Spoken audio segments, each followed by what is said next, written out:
So it's my real pleasure to talk to you today about the somewhat scandalous marriage of Martin and Katharina Luther. Many of us know Martin Luther as the monk who kick-started the Protestant Reformation, who caused separation and break from the Catholic Church and reformed so many areas of life that we know today. But far fewer of us know about his wife, Katharina von Bora. Interestingly, only 8 of Katharina's letters survive, and they were mostly about legal, economic issues after Luther's death.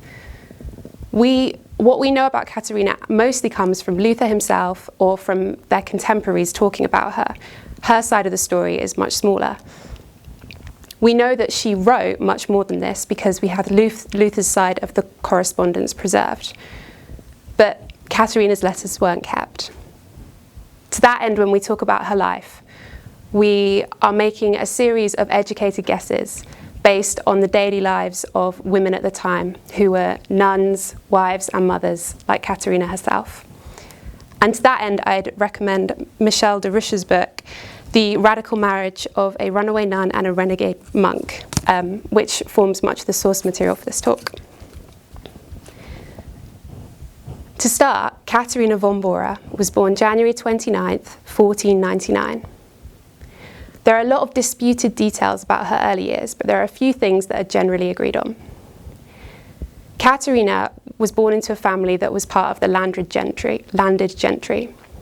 They were a noble family and they had property, but her father, Hans Bora, was believed to be in debt. The family were poor, what we might call today house poor. When she was 6, Katharina's mother died and her father quickly remarried. She already had 3 brothers and possibly a sister, and with the new wife came more children and no dowry. The family were in a difficult situation. So shortly after her mother's death and her father's remarriage, the 6-year-old was sent away to a Benedictine convent. It was a 2-day trip from her family home. And it's hard for us to imagine the upheaval that a 6-year-old would face. Now, it wasn't unusual for noble families at the time to send their daughters to convents. It was often the only opportunity they had to provide an education for their daughters, as village schools only enrolled boys. And education was widely seen as a preparation for them to marry noblemen. In fact, Katharina would have had a very limited life path set before her. As a noblewoman, she would have been unable to work or trade, and her viable options were marriage to a nobleman or lifetime in a convent.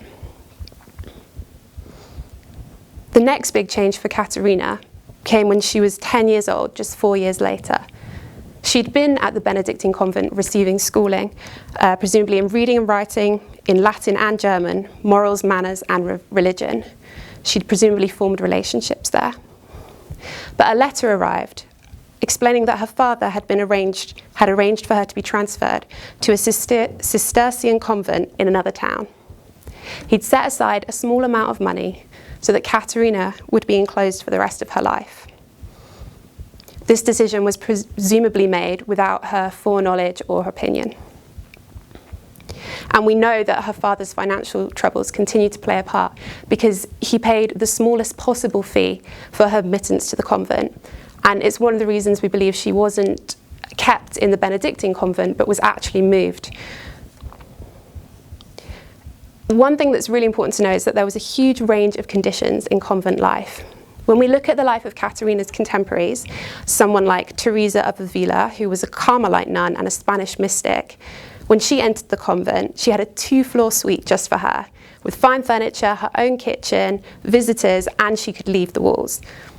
Convent life didn't necessarily mean hardship, and sometimes formed an exclusive, women-only aristocratic society. But Katharina was sent to the opposite end of the spectrum. The Cistercian convent, Marienthron, was restrictive to say the least. The Cistercian order was founded on the ideas of getting back to basics, of following more strictly the rule of St. Benedict. She would have been sworn to silence within common areas, within dining halls, church and dormitories, which leaves us to ask where exactly conversation would have taken place.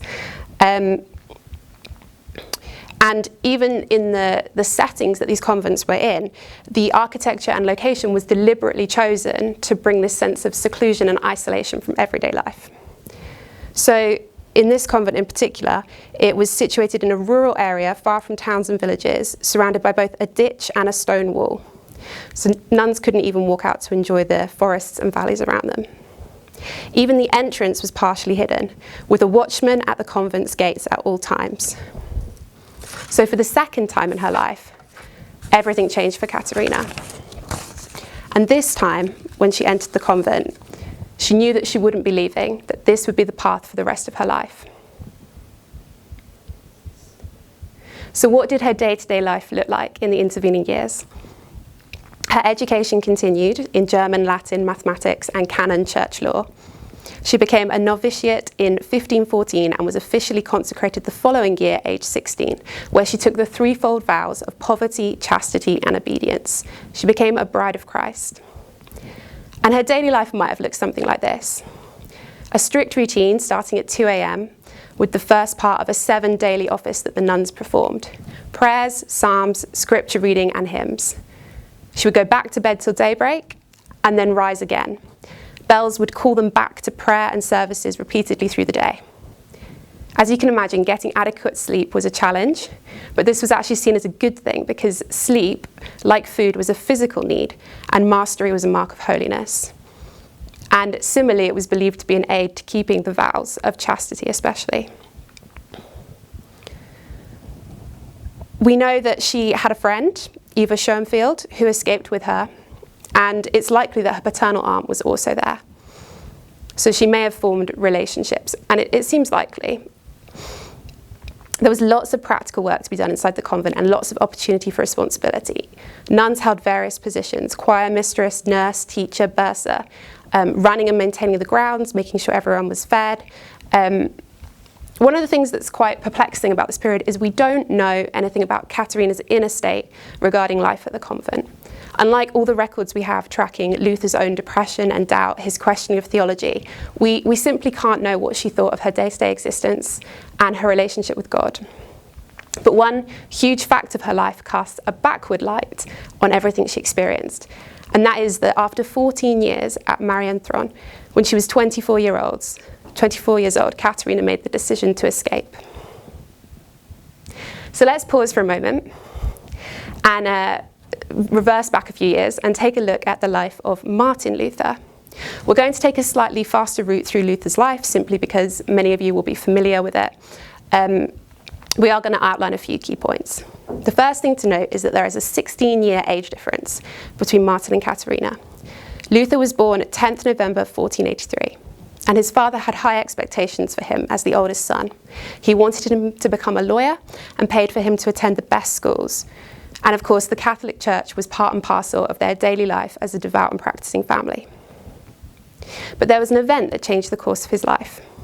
At 22 years old, Luther, travelling home on a summer evening, was caught in a violent thunderstorm. And fearing for his life, he cried out, "Dear God, help me, St. Anne, I will become a monk." The storm passed, he was safe, and he felt obligated to keep his vow. His father was beyond furious at what he considered to be the waste of his life and his schooling. Now here, Luther had a choice that Katharina didn't. He had the choice of where to go, and he chose to enter an Augustinian friary. A strict order, somewhat like his future wives, behind a high wall, strict routine, silence and austerity. And he embraced this.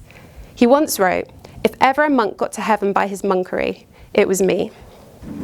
For 7 years, he fully embraced those vows and went to extra lengths, constantly confessing, nearly freezing or starving himself to death, refusing blankets and food. He was miserable, tormented by doubt and despair. We don't know if Katharina questioned her theology, but Luther documents clearly his fear of judgment and his inability to enjoy grace or be good enough. He simply couldn't do enough good works. He couldn't get clear of his sin through confession and would sometimes spend 6 hours with his confessor. His mentor and confessor eventually realized that the friary wasn't doing him any good and sent him to teach at the nearby University of Wittenberg in the monastery in the town. So no longer the cloistered and contemplative life, age 28. As an academic theologian, he studied Augustine and also studied and taught scripture in more depth on the issues of sin, righteousness, and grace. Later in life, Luther would talk about his conversion moment when reading Romans, where he really understood that the grace came not by works but by faith. And he described it as an all-at-once moment where he felt that he'd been born again and entered into paradise itself through open gates. This is the remembrance of a man looking back. But it's more likely that Luther didn't come to a full realization of justification by grace and then took on the forces of Catholicism. Instead, Luther made his discoveries while challenging Rome over the coming years and really fleshed them out.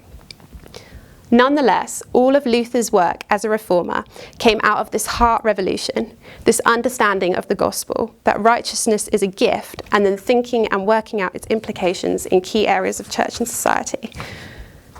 We're not going to explore the full timeline of Luther's next few years, where he confronted church and political power.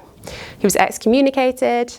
He translated the Bible into German, simply because we don't have time. But if you're interested, I would recommend this short biography by Andy Johnston called Convinced by Scripture.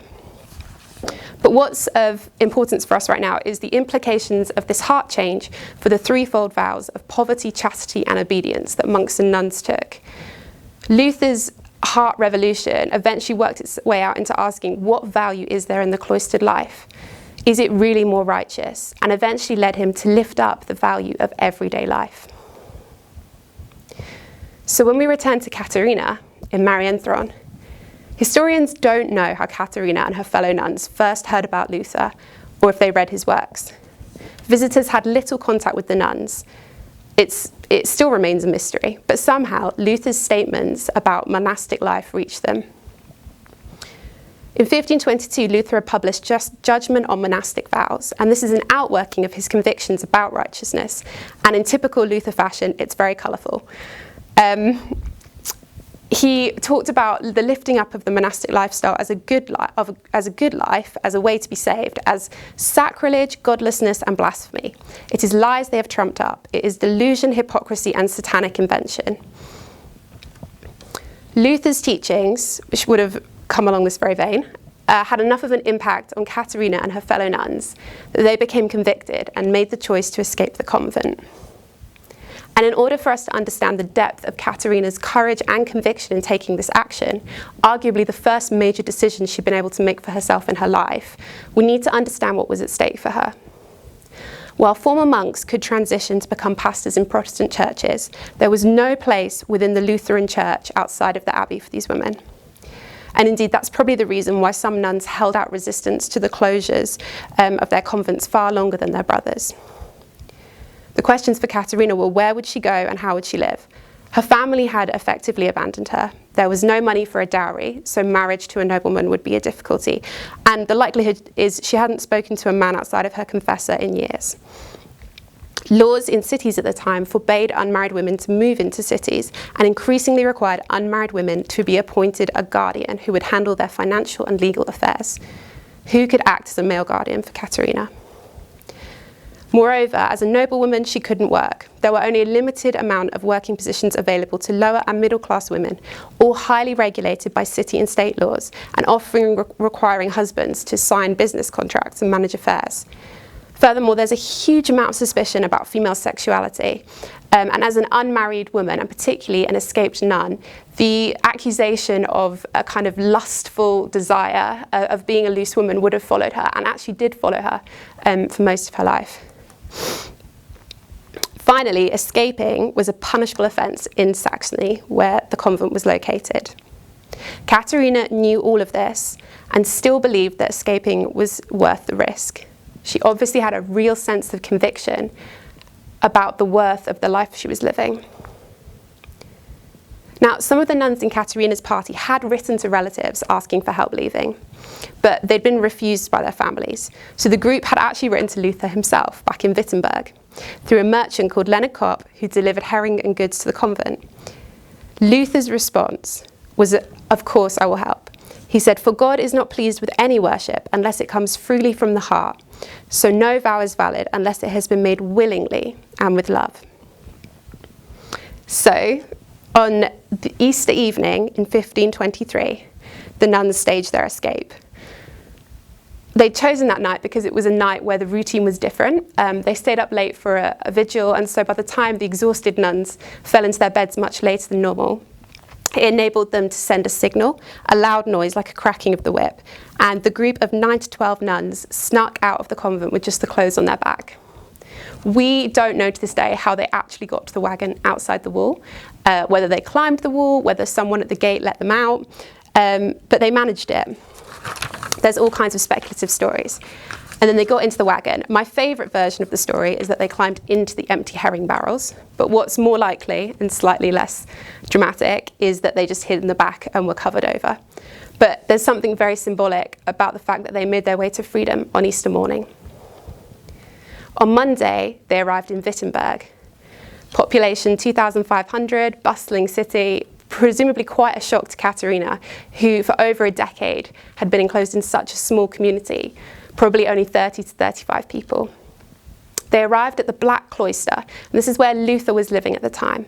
It was a building that had once held Augustinian monks. As Luther's reforms had taken hold, most of them had moved out, so it's just Luther and an elderly monk living there at the time.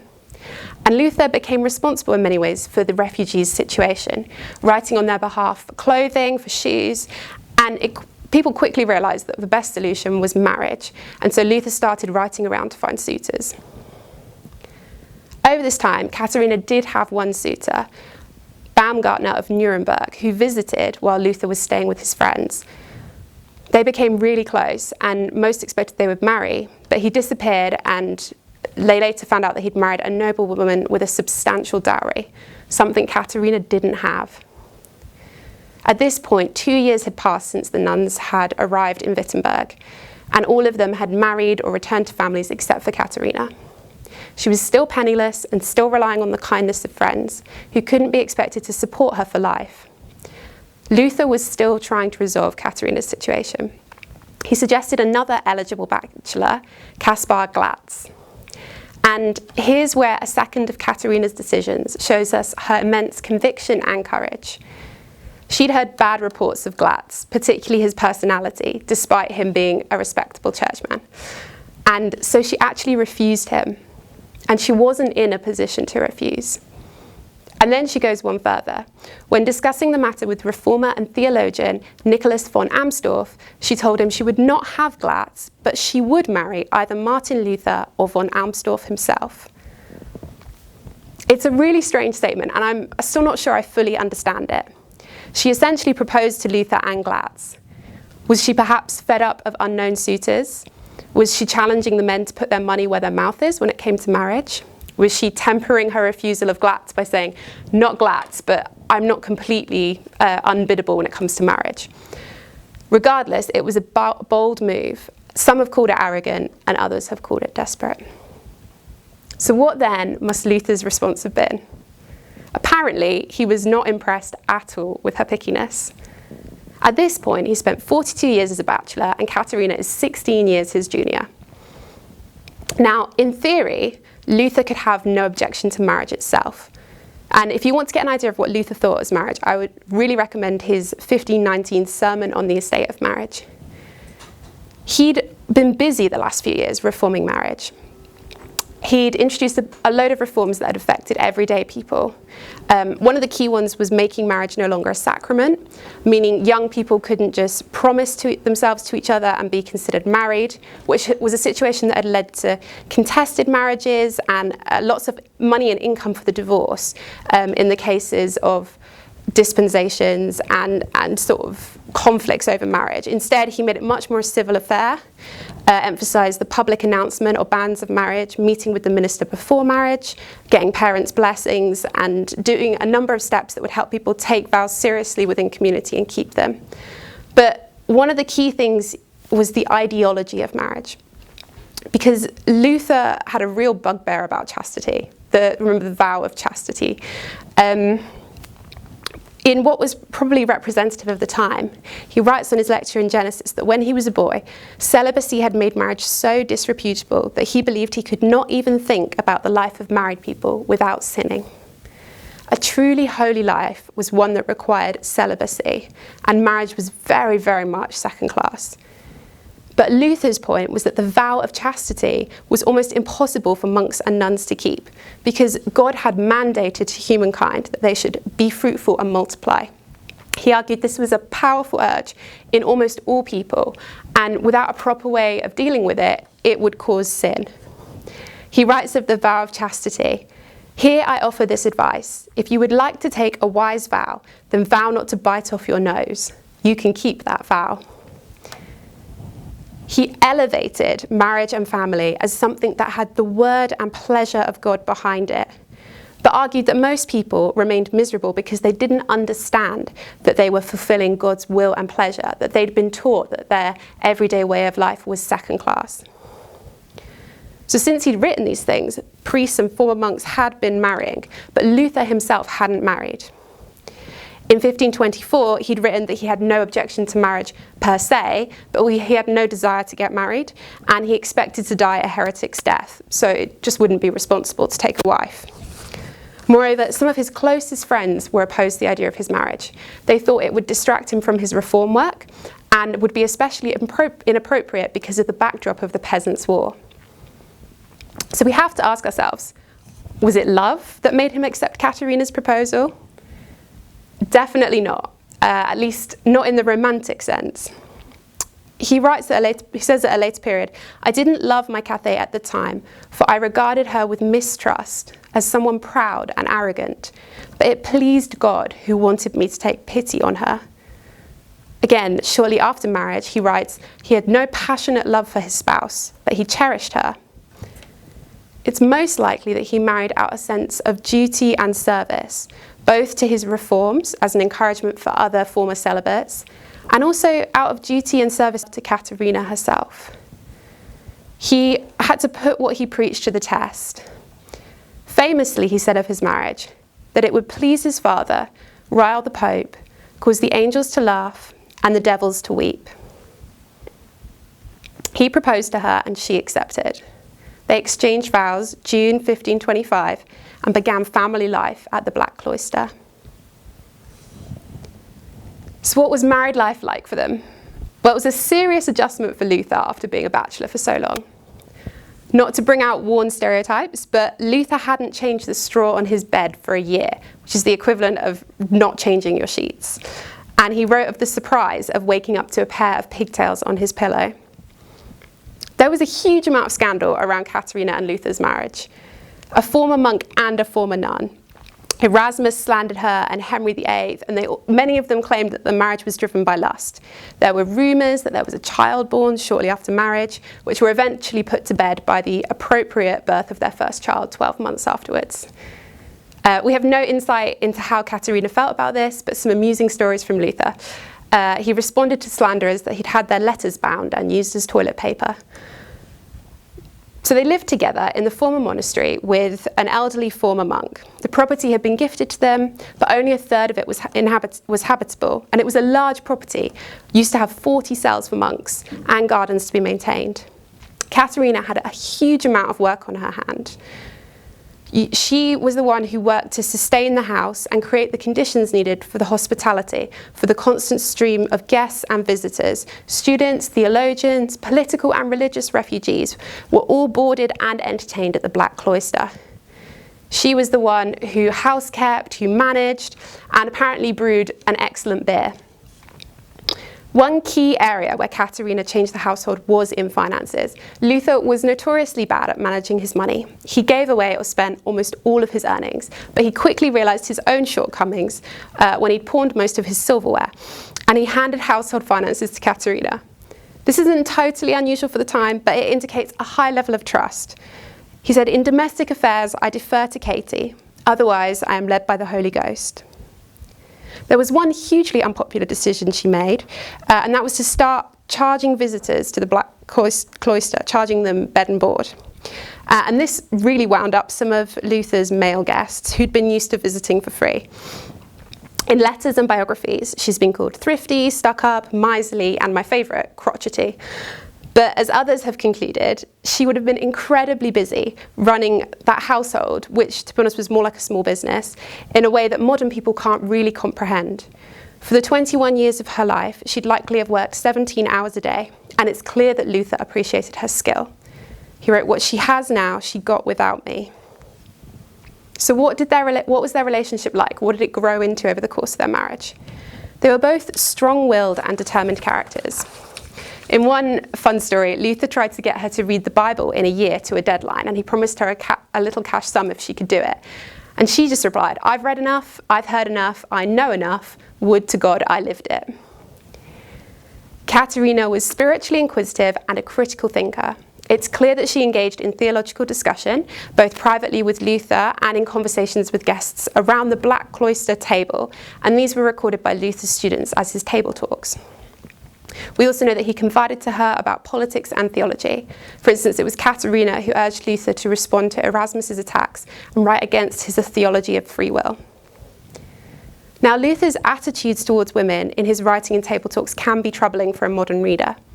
Working often from Genesis, he clearly outlines different roles for men and women. Statements such as, "Woman was made for no other purpose than to serve men and be their helpers," are difficult to hear. He upheld childbirth as an honoured work of God in a context where it was considered secondary to holy celibacy, which was surely an encouragement to value women. Yet his writings could also reduce women to those functions. Several writers have suggested there was a discrepancy between his writings and his practice, with his treatment of Katharina very different from what he put on the written page. He had evident respect and appreciation for her, including in their dinner conversations, where some of his guests firmly felt she did not belong. One transcriber of the table talks complained about Katharina's long speeches and that she, a housewife, didn't refrain from interrupting her husband. Again, there was lots of innuendo, banter, and rough humour in the table talks, which is a little offensive.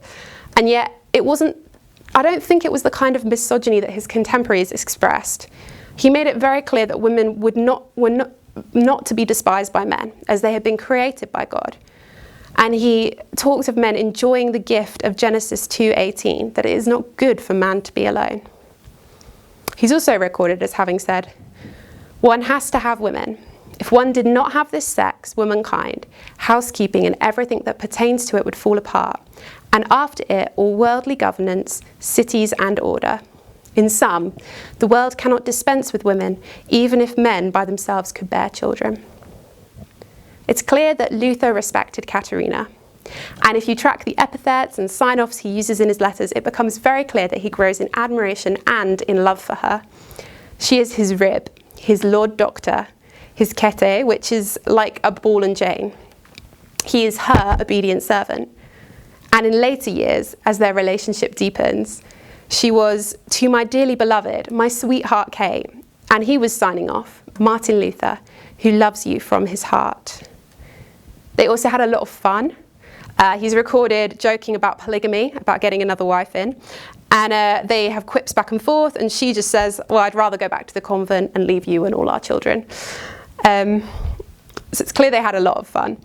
We don't have Katharina's letters, but from Luther's responses and replies, we do know that she wrote frequently when he travelled, and she was prone to worrying about his health and his safety.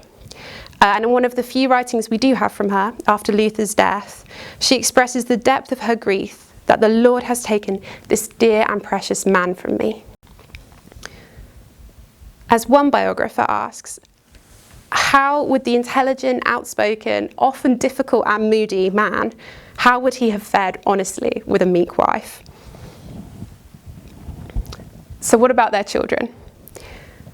Luther and Katharina had 6 biological children and also became parents to several foster children over the years.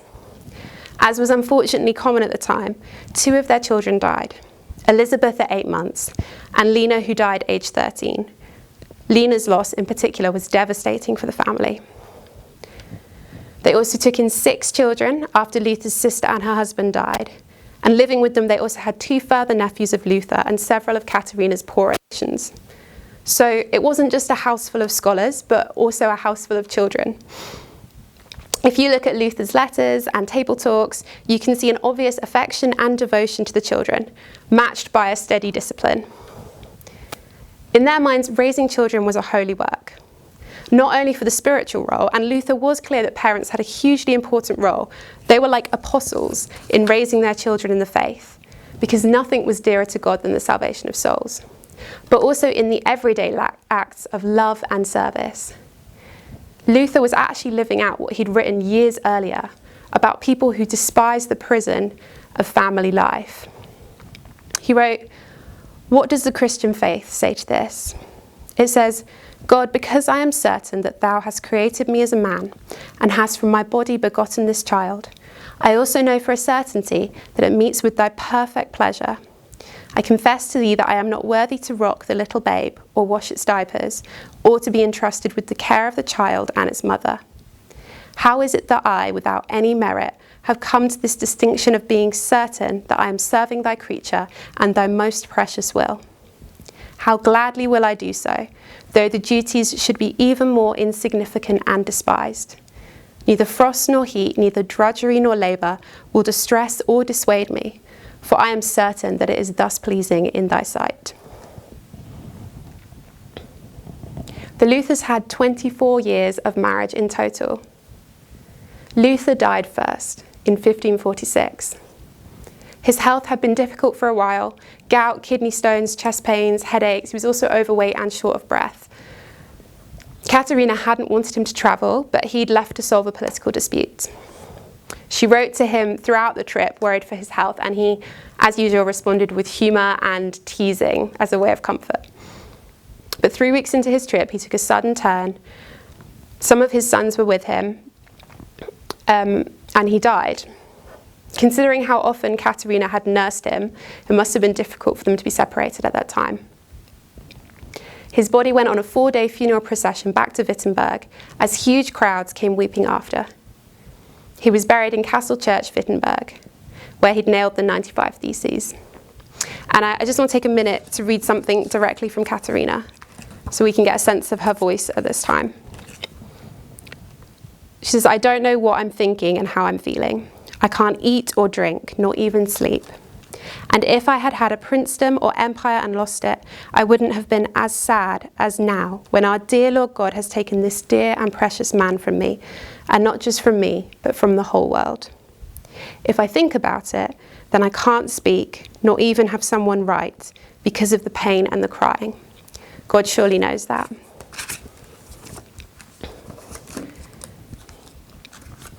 There's a woodcut of Katharina in mourning as the good widow, and she has a binding over her mouth.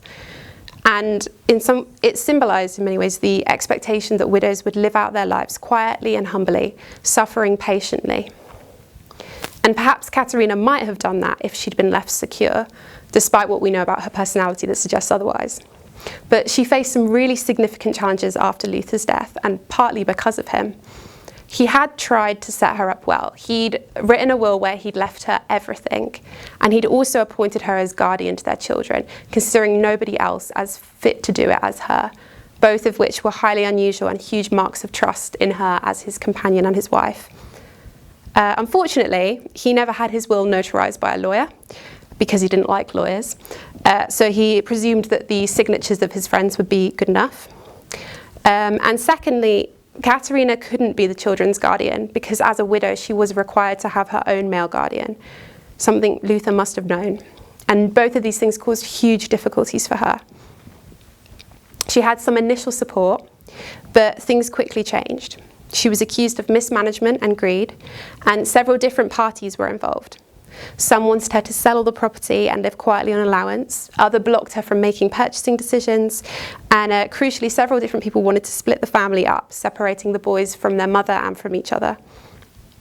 She was appointed 2 male guardians, one her brother, and the children were given a different set of guardians. Katharina pestered and petitioned in order to get her will. Eventually, Luther's requests were ratified. She managed to keep properties and all of her children with her, although 2 different sets of guardians remained. She also managed to purchase the estate in the country that she wanted to provide income and to leave for her children when they came of age. Despite opposition, she relentlessly pursued business decisions that would set her family up well and acted in their best interests. Unfortunately, this last chapter of Katharina's life is pretty sad. Something happened called the Schmalkaldic War. Apologies for the pronunciation. But Emperor Charles V attacked Wittenberg, and Katharina and the family had to flee. They actually had to flee twice. When they eventually were able to return, the Black Cloister was fine, but all of the country estates where she'd had her livestock and her income had been destroyed. She did what she could, and she continued to offer bed and board at the cloister and rented out some of the rooms as lecture halls. But she increasingly struggled and had to write letters begging for financial support. This is where we find some of the letters of her that were preserved, dealing with her legal and financial pressures. She wrote several times to King Christian III of Denmark, making her appeal as Martin Luther's widow for the sake of her husband to help her and the children. And then 6 years after Luther's death, plague came to Wittenberg, and Katharina and the family had to leave again. Just outside the city, the horses startled, and she jumped down from the wagon, and when she jumped, she landed badly. She injured herself in a ditch. She was really badly hurt. The children got her up and into the next town, Thurgau. They found a room, called a doctor, but it was too late. She spent the next 3 months there, drifting in and out of consciousness until she died, aged 53, on the 20th December 1552. Because so many others were in Thurgau because of the plague, her funeral was well attended. She's reported to have said on her deathbed, "I will stick to Christ as a burr to cloth." So I just want to make a few final remarks as we finish talking about Katharina and Martin Luther. The first one that strikes me is that when we talk about marriage reform, we must never remember that marriage is not empty of love. That if this couple show us anything, that the things that delight us is actually understanding how their marriage bond developed and grew into faithfulness, companionship, service, and love.